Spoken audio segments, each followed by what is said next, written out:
SMT Nation, we back. Nation, this article from Dano titled Verizon's New 5G Monetization Strategy, A Losing Battle. That's a heavy title.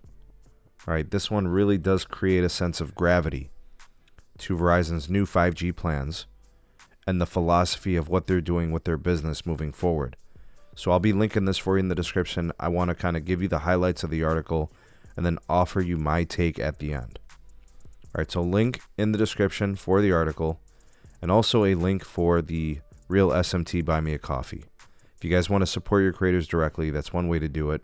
Another way is by buying service from Mint Mobile. That's our wireless partner. You'll be getting a great deal on wireless and their legendary customer care.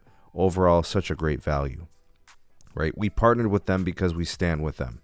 What they're doing by offering customers more data and leaving pricing the same, unprecedented in an industry where everybody seems to be raising pricing. So check them out. Use our partner link. You'll save money and you'll be helping out the channel in the process.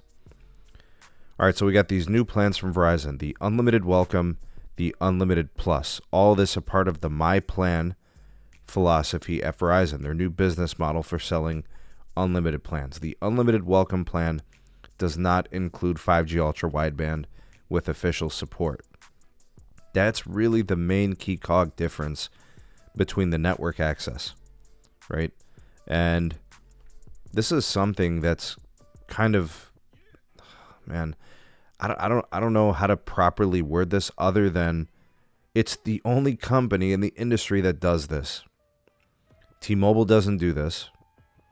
AT&T doesn't do this. Big Cable doesn't do this as an MVNO. Prepaid doesn't do this.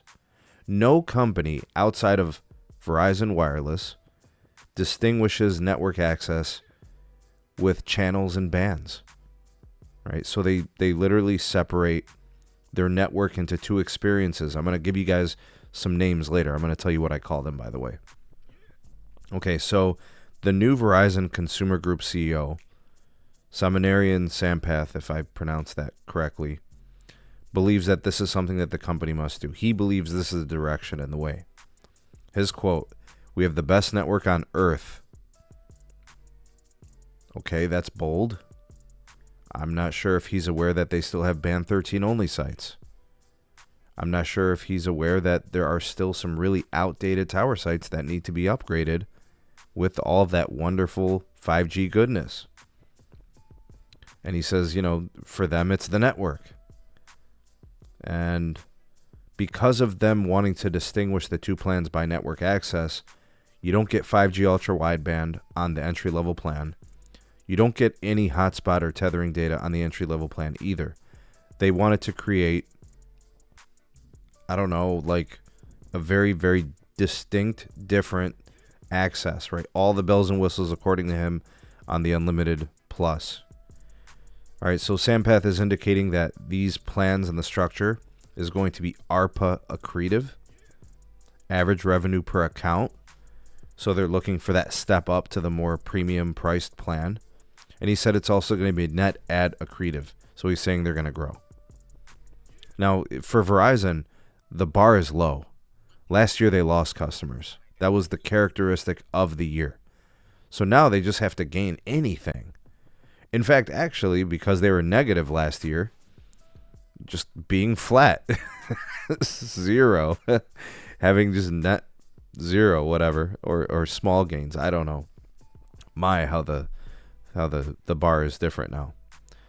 All right, now Verizon is going to grandfather all the legacy plans, so I don't expect churn to be all that bad.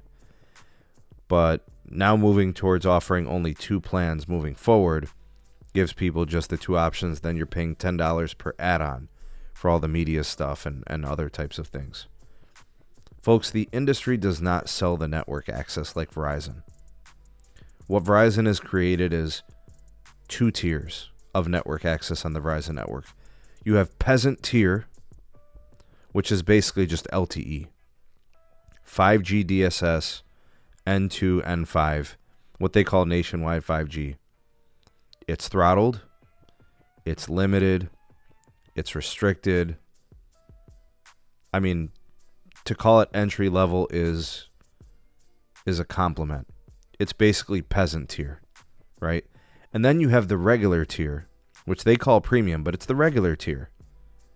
It gives you access to all components of the network, including 5G ultra-wideband, which consists of millimeter wave and C-band, which, by the way, is only available in just over like half of the U.S. pops, right? There's 340 million points of presence in our country.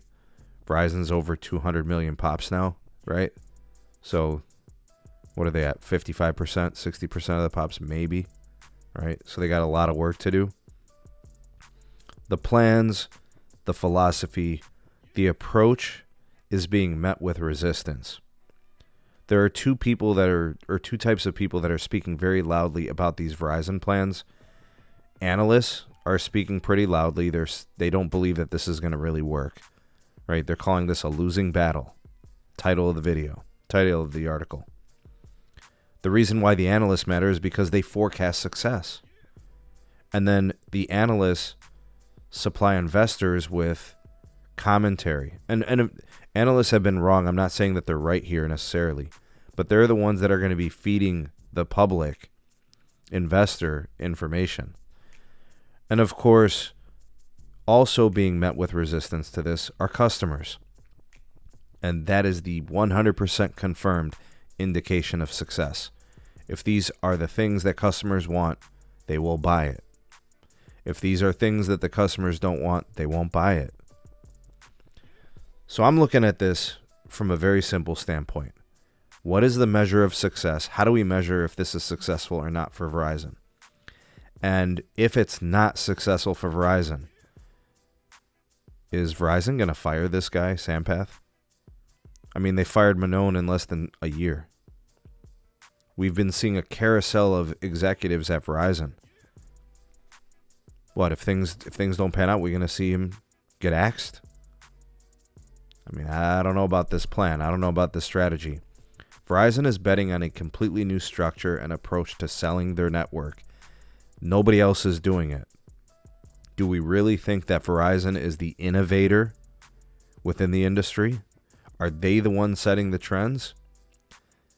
Based on most metrics of success, based on where investors are putting their dollars, who they're rewarding in the industry, who's growing, on most metrics, the innovator is not Verizon. Is this going to be the thing that innovates the industry? T-Mobile just changed their plans. They ain't doing any of this, right? AT&T's next. We're going to see what they do, but this is Verizon's move for the future. We'll see how it plays out. Voice your commentary down in the comment section. I'd love to hear what you guys have to say on this. You are the voice of the people, the SMT Nation. Let your voice be heard.